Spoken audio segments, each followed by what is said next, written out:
ব্যক্তিগত উদ্যোগে সংস্কার করা হয়েছে প্রায় ৫০০ বছরের পুরনো পাবনার চাটমোহরে শেরোজ জামে মসজিদ ও ঈদগাহ। দুর্যোগ ব্যবস্থাপনা অধিদপ্তরের মহাপরিচালক মোহাম্মদ মিজানুর রহমানের ব্যক্তিগত উদ্যোগে মসজিদটিকে সুন্দর করে গড়ে তোলায় খুশি স্থানীয়রা। শুক্রবার এলাকাবাসীর আমন্ত্রণে দুর্যোগ অধিদপ্তরের মহাপরিচালক সহ গণ্যমান্য ব্যক্তিবর্গ জুমার নামাজ আদায় করেন সংস্কার করা ওই মসজিদে। মনির হোসেন তপুর রিপোর্ট। ঐতিহ্যবাহী চাটমোহরের এই মসজিদটি অনেক বছর ধরে অবহেলা ও অযত্নে ছিল। নামাজ আদায়ের কোনো ব্যবস্থাই ছিল না এখানে। সেই চেহারা অল্প সময়ের মধ্যেই বদলে দিয়েছেন দুর্যোগ ব্যবস্থাপনা অধিদপ্তরের মহাপরিচালক মোহাম্মদ মিজানুর রহমান। এক যুগ আগে এই উপজেলার ইউনো থাকা অবস্থায় মসজিদ ও ঈদগাহ ময়দানটি সংস্কারের উদ্যোগ নেন তিনি।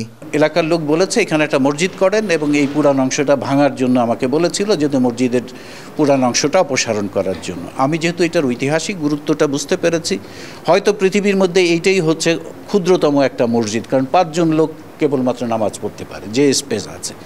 আমি সেই ঐতিহাসিক সেই নিদর্শনটা ভিতরে সংরক্ষণ রেখে এবং এইটার অংশ তো ইমামের জায়গা রেখে বাকি অংশটায় এখন প্রায় ২০০-২৫০ লোক নামাজ পড়তে পারে একত্রিতভাবে।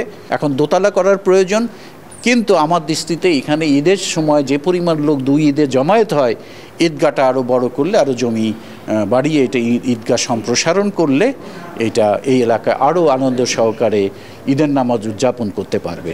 এলাকাবাসী খুশি হয়ে মহাপরিচালকের ছেলের নামে এই মসজিদের নাম দিয়েছেন শেহরোজ মসজিদ ও ঈদগাহ ময়দান।